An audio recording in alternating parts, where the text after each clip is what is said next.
पूरे ध्यान से सुनिएगा, इस कहानी को गौर से सुनिए। आज मैं आप लोगों के लिए लेकर आया हूँ एक ऐसे शहीद होने वाले बेटे की कहानी जो अपनी माँ से आखिरी खत में अपने अंतिम सांस के बारे में लिखता है। आज मैं एक ऐसे फौजी की कहानी लेकर आया हूँ आप लोगों के सामने, जिसे सुनकर आपकी आंखों में आंसू आए बिना रुक नहीं पाएंगे, आपकी आंखें पूरी तरह नम हो जाएगी। तो मैं इस कहानी को बिना देर किए शुरू करता हूँ। जरा सोचिए, एक माँ घर पर अपने बेटे की शादी की तैयारियां कर रही है और अचानक दरवाजे पर एक चिट्ठी आती है। वो चिट्ठी कोई आम चिट्ठी नहीं होती, वो उसके इकलौते बेटे फौजी की आखिरी खत थी, जिसे उसने अपने अस्पताल के बिस्तर पर आखिरी सांस लेते हुए लिखा था। बड़ी मुश्किल से उसने इसे लिखा है, ना जाने उसके हाथ में क्या हो गया था। आज हम जानेंगे। आज की इस वीडियो में जो मैं कहानी आपको सुनाने जा रहा हूँ, उसे सुनकर अगर आपकी आंखों में आंसू ना आए तो कहना, आप इस बात को लिख लेना। चिट्ठी की शुरुआत में उस फौजी ने लिखा था, वो फौजी जिसकी हाथ अब काम भी नहीं कर रहे थे, अपनी माँ को बड़ी मुश्किल से उसने खत लिखा था। उसने लिखा, मेरी प्यारी माँ प्रणाम।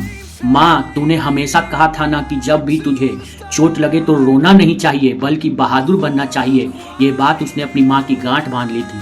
देख माँ, आज तेरा बेटा रो नहीं रहा। मेरी बहुत इच्छा थी कि माँ की गोद में आखिरी सांस लूं, लेकिन वो अब पूरा नहीं हो पाएगा। तेरी लोरी सुनूं, वो अब पूरा नहीं हो पाएगा और शायद कभी नहीं होगा। माँ, सरहद पर जंग छिड़ गई थी। तूने ही तो सिखाया था कि अपनी सगे माँ से पहले उस बड़ी माँ यानी भारत माँ की रक्षा करना हमारा पहला फर्ज है। तूने यही सिखाया था ना माँ मुझे। आज मैं उसी फर्ज को निभाने के लिए आज शहीद होने जा रहा हूँ। आज जब दुश्मनों ने धोखे से मेरे दाहिने हाथ पर गोली मारी, जिससे मैं बंदूक चलाता था माँ, इसी कारण खत सही से नहीं लिख पा रहा हूँ। तो तुझे ये जानकर बहुत दुख होगा और आज मुझे तुम्हारी बहुत याद आती है माँ। जब मेरे दाएं हाथ में ये गोली लगी, मैंने तुझे सबसे ज़्यादा याद किया और मैं समझ गया इस वक्त कि अब इसके बाद मेरी ज़िंदगी अब और नहीं बची। मुझे तुझसे मिलना है माँ, आके मिल मुझसे। मैंने हार नहीं मानी माँ। मैं बाएं हाथ से बंदूक उठाई और भारत माता की तरफ बढ़ने वाले दुश्मनों के कदमों को वहीं रोक दिया। वो फौजी आगे लिखता है, माँ, मुझे वो बचपन के दिन याद आ रहे हैं जब मैं मेले में खिलौने वाली बंदूक के लिए जिद करता था और तू कहती थी कि बेटा, किसी को मारना अच्छी बात नहीं होती है, लेकिन आज देश के दुश्मनों को मारना जरूरी था माँ। आज मैंने उन्हें मारा और तेरे लिए सिखाए हुए हर वो बात को पूरा किया। मेरे सामने मेरा एक और फौजी भाई शहीद हो गया। उसकी जेब से उसकी छोटी सी बेटी की तस्वीर निकली माँ। उसकी आंखों में भी अपनी माँ का चेहरा था। माँ, मुझे तुम्हारी याद आती है माँ। माँ, अब मेरी आंखें भारी हो रही है। मुझे गर्व है कि अपनी जिंदगी अपनी माँ और इस देश के नाम करके जा रहा हूँ।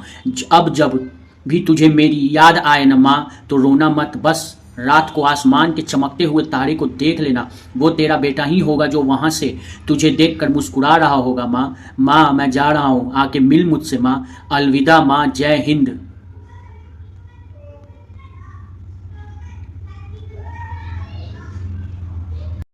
दोस्तों, आज मैंने जो ये कहानी बताई है, ये ऐसी कहानी है जो अधूरी रह गई। एक माँ अपने बेटे से कभी कुछ नहीं कह पाई और ना ही एक बेटा जो फौजी था जिसने अपनी शहीदी स्वीकार कर ली इस देश के लिए, वो तो कुछ नहीं कह पाया। दोस्तों, ये सिर्फ एक फौजी की कहानी नहीं है, बल्कि देश के उन हजार जवानों की हकीकत है जो आज हमारे लिए अपना कल कुर्बान कर देते हैं। अगर इस फौजी के खत ने आपके दिल को छुआ है तो कमेंट्स बॉक्स में जय हिंद, जय भारतीय सेना लिखकर मत भूलना।